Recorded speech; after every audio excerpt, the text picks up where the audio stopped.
Hello. You can't start photography without a camera. So which camera do you start with?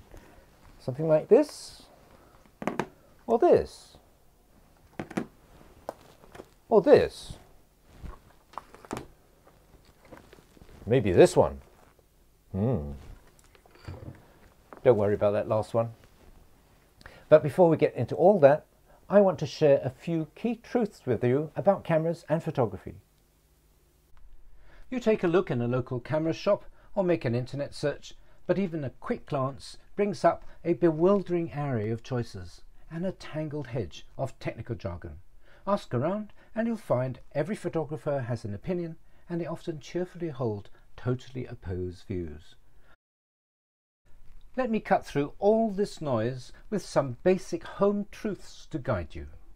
The first truth is that you, and even experts, no one, can tell the difference in image quality between major makes at similar price points or in similar categories. For example, can you tell which shot was made 12 years ago on an amateur 3 megapixel camera from the one that's made recently on a $15,000 18 megapixel outfit? Thanks to the shakedown of the digital revolution and the high-tech nature of digital cameras, there are very few major players, and they all produce superb cameras, period. At any rate, I suggest you don't choose cameras like you buy cars or handbags. The name does not matter. The badge does not matter.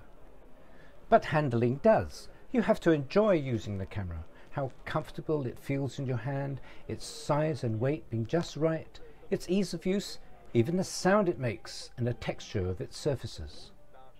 After all, this is what you interact with every time you pick up the camera. The more you like using it, the more you'll enjoy making pictures with it. But get it wrong and you'll find the camera stays in your bag or on the shelf. So handle the camera before buying, which means visiting a shop and buying from the shop.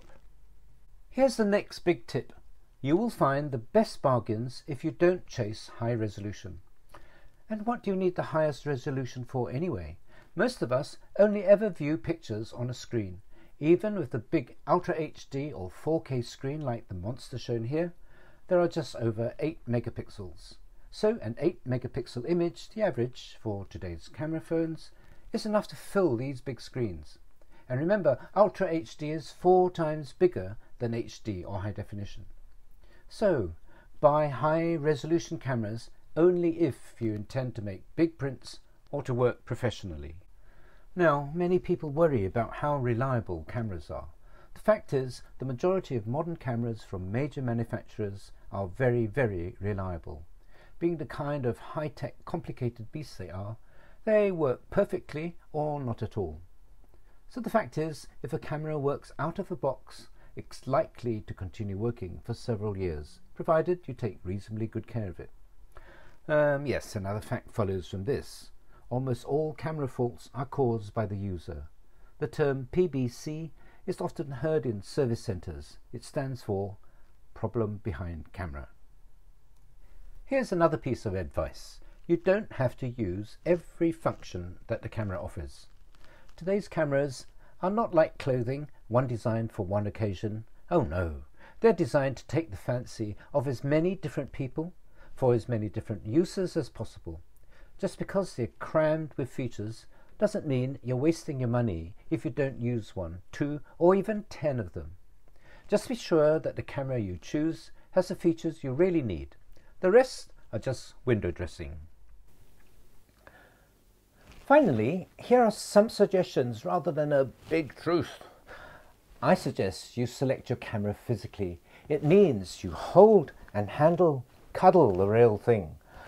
Unless you have a lot of experience, and even if you do, you just can't tell what a camera will be like. Even after reading a dozen reviews, they'll just leave your head spinning.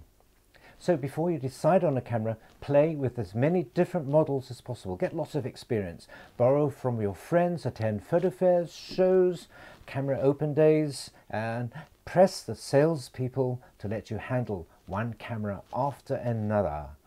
But above all, reach your own conclusions. After all, you're the one who'll be using the camera, no one else.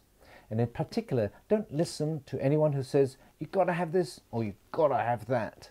what works for one person can be a hindrance for another, which is, after all, why there are so many different types of cameras out there. So let's get started, shall we? In the next lesson, we look at types of cameras for beginners and casual shooters.